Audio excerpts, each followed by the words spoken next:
Hello everyone. We're going to go over a quiz that I gave in class this week, and I had a few students miss part of it, so I figured we'd go over the solution just so everybody can see how to work it out.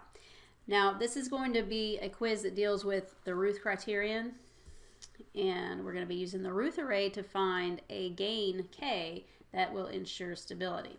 So the problem statement says, find the range of gain k that ensures stability for a unity feedback system where g, and this should be g of s, I forgot the parentheses with the s, is equal to this expression. Notice the k is up here.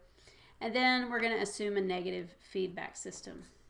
So whenever it says that we have a unity feedback system with g of s given, that basically means we need to imagine a system that looks like this, where we just have a basic unity feedback system. All right, so h here would be equal to 1. Now what I need to do before I can get to the Routh array is I need to get an equivalent transfer function. So remember, the equivalent transfer function for something that looks like this is going to be g of s over 1 plus g of s times h of s. Remember, anytime we have this negative, this is going to be positive in the denominator. Now, our h of s is 1. So what we need to do then is just plug in this expression for g of s. And remember, there's that little trick you can use to avoid having to do the algebra, where basically you take what's in the numerator of g and you add it to the denominator. All right. And if you've never seen that trick, I'll show you how it works right now. So let's go ahead and write out g. All right, so we have k times s minus 2. And then we're going to have s plus 4, s plus 5. Put that over the s squared plus 12. And then we're going to have that over 1 plus the g expression again. So now let's put our k times the s minus 2, s plus 4, s plus 5, and then let's put that over the s squared plus 1, plus 2, or plus 12. Now we have to get a common denominator down here. All right, and let's leave the numerator alone. I'm not going to read all of that out to you, but we're just going to write g of s again for the numerator, and then put it over the s squared plus 12. Now the denominator, remember we're doing a common denominator, so we're going to have s squared plus 12 over s squared plus 12 for the 1. So that's going to give us s squared plus 12 plus k times those 3 terms. And now the denominator will be s squared plus 12. So notice now when you divide these two fractions, you're going to flip this one upside down. So then the s squared plus 12 terms are going to cancel, right? So then basically, you end up canceling this with this. And then you're left with t of s. All right, so our t of s then is going to be the k times s minus 2 times s plus 4 times s plus 5 over s squared plus 12 plus the k times those 3 terms. All right. So now we have our transfer function for our unity feedback system. And to use the Routh array, which is what we're going to use to find our gain values for stability, we only care about this denominator. So I need to basically expand all of this out. We want to group up our terms, and then we'll be able to form the array. So we're going to forget about the numerator. I don't care about that right now. So let's expand the denominator. And if we do that, I'm going to get s squared plus 12 plus k times s cubed. And then, you keep multiplying everything else out. So then you would have plus 2ks squared minus 8ks plus 5ks squared plus 10ks, and then finally you're going to get a plus 40k. All right, so that's what you'll get. You know, I went through and I multiplied these two first, took that result and multiplied it with the s plus 5 to get this. Now I need to group up the like terms. So highest term we have is a cubic, and we only have one of those, so we're going to have ks cubed. So we use that one. Look at the squared terms. So we have 1 plus 2k plus 5k.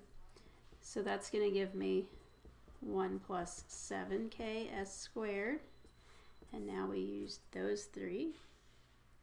Next, I have just the s terms. So negative 8k plus 10k s. That gives me a positive 2ks. Now I use those. And then finally, I have the s to the power of 0 terms. Okay, so that's going to be just these numbers. So I have 12 and then 40k. And actually, this should be negative. Missed that when I was writing it out. So make that negative in your notes here. So that'll give us negative 40k plus 12. All right, now that I have this, I'm ready for Routh array. Highest order is a cubic, so I'm going to have 4 rows in my array. And then we're going to pull off the coefficients. So remember, it's every other one. So we're going to start with k, because that's the one that corresponds to s cubed. And then we're going to go every other one. So I did this one. Now I'm going to go over to this one. And we're going to have 2k. So the coefficients you want are the values or expressions that are multiplied by the s, right? So these on the end, these two are going to go together because both of these are coefficients of that s to the 0 power. Okay, so we have that. That's all for the first row. Now we go to the second row. We're going to start with 1 plus 7k, and then we're going to go every other one, right? So now we go to the end here. Now we're going to have 12 minus 40k.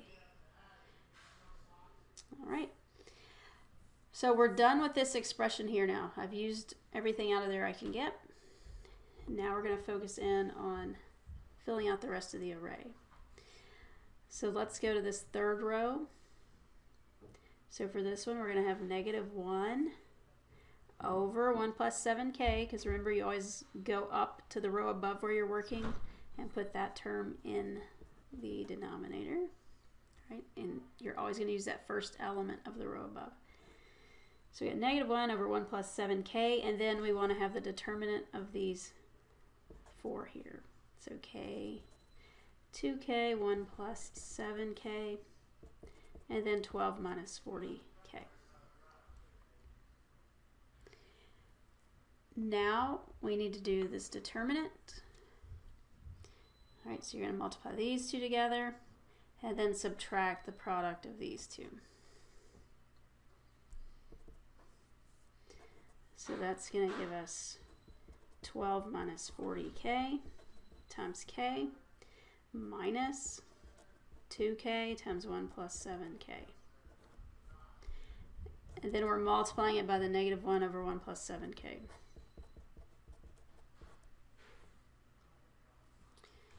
All right, and now we need to simplify.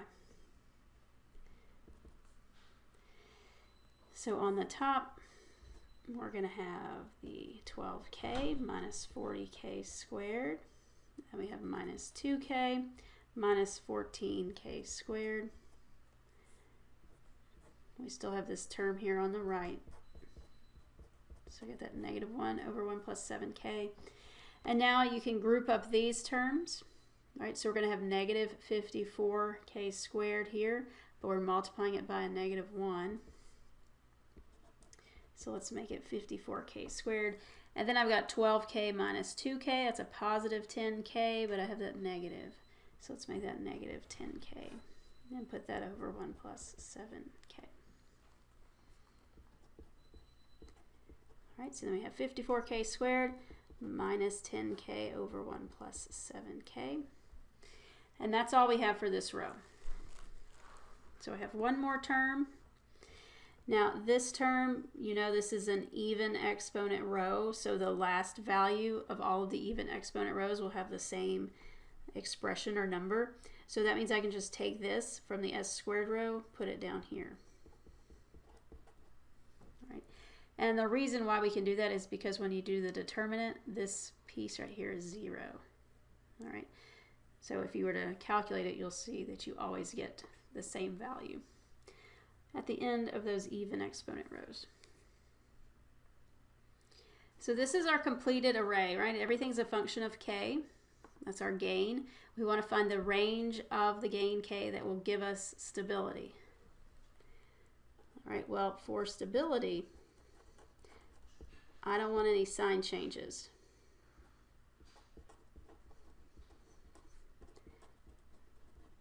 Okay, so I'm going to say that all of the terms in this first column have to be greater than 0. All right.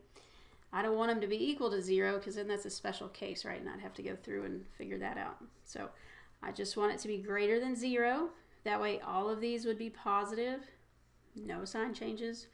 If you don't have sign changes, you don't have right-hand side poles, which give you an unstable system. So now you're going to look at each row and we're going to solve for k. And then we'll see what we need to do after that. So first one, k is going to be greater than 0. All right. Next one, we got 1 plus 7k. That's going to be greater than 0. So let's solve for k. K then is going to be greater than -1/7. Next, let's go to this one. So here you got the 54k squared minus 10k over the 1 plus 7k. Set that greater than 0. Now you're going to multiply this denominator by 0 so it goes away. We don't really care about that denominator. All right, so that means we're going to have 54k squared minus 10k greater than 0. And we can pull out the k here because it's in both terms. And we'll get k times 54k minus 10. That's greater than 0. So now again, you can divide through by the k, and that k will go away because you're going to have 0 over k, which goes to 0. So with that, you're going to be left with 54k minus 10 greater than 0. So you'll bring the 10 over, which will give you a positive 10, and then you're going to divide by that 54. So 10 over 54. K's got to be greater than that. And then lastly, let's go to the last row here. 12 minus 40k, so well, not equal, but greater than 0. And then solve for k. So on this one, we're going to move the 12 over. It becomes negative. And then we're going to divide by a negative. So remember, when you divide by a negative, you're going to flip the direction of that symbol here. So k then is going to become less than 12 over 40. Okay. So now I've got all of these different ranges, right? Well, I want to have stability. So I need to make sure I pick a range of k that meets all of these requirements. So the easiest way to look at this is to do like a number line. And then it kind of gives you a visual and it makes it a little bit easier. So -1/7, that's going to be over here. Let's say it's there. Then we're going to have 0. Then I've got the 10 over 4. 10 over, not 4, but 10 over 54. That's equivalent to 0.185. So that'll be there. And then I've got 12 over 40. This is basically a third. So let's put that over here. All right.